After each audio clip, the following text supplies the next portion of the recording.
आज्ञा दी थी कि मैं उनके श्री चरणों की सेवा करता रहूं। इसलिए आपको मुझ पर दया करके मेरी सहायता की आवश्यकता नहीं। अब अपने आप पर दया कीजिए और हो सके तो श्री राम की शरण में जाकर अपने देश और राक्षस जाति का नाश होने से बचा लीजिए।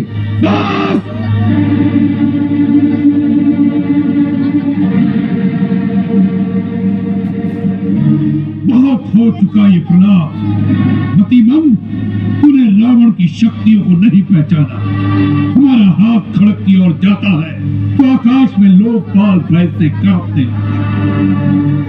जिन भुजाओं ने स्वयं कैलाश को उठा लिया था, उन भुजाओं के फड़कने मात्र से देवता, गांधर्व और नक्षत्र भी भय से सांस रोक लेते हैं।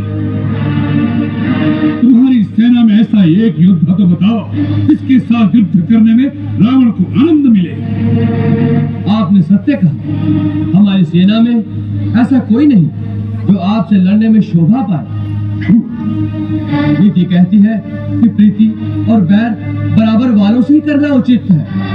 आप जैसा पापी, कामी, स्त्री लोलू छुपकर धोखे से पराई स्त्री को दुराता फिरे, ऐसे नीच के साथ युद्ध करके किसकी शोभा बढ़ेगी? सावधान अंगद,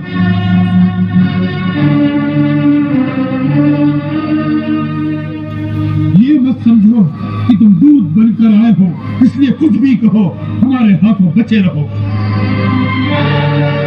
दूध की भी कुछ मर्यादा होती है। यदि रावण के सामने सीमा से आगे बढ़ा तो यही तेरा शेष प्रलाप होगा। अब आगे, यदि तुझे रावण की सहायता नहीं चाहिए तो उसके क्रोध से डरो। रावण रावण कितनी बार इस नाम को दोहराएंगे महाराज? मैं ये जानना चाहता हूँ कि जगत में कितने रावण हैं। मैंने कितने ही रावणों के नाम अपने कानों से सुन रखे हैं। महाराज, इनमें से आप कौन से रावण हैं?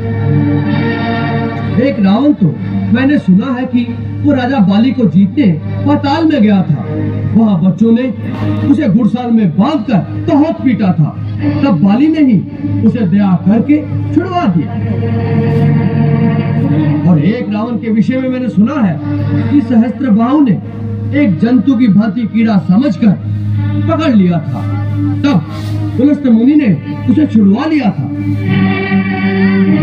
एक और रावण की बात कहने में संकोच लगता है, क्योंकि कहते हैं मेरे पिताश्री उसे अपनी काख में दबाकर अपनी पूजा करते रहे।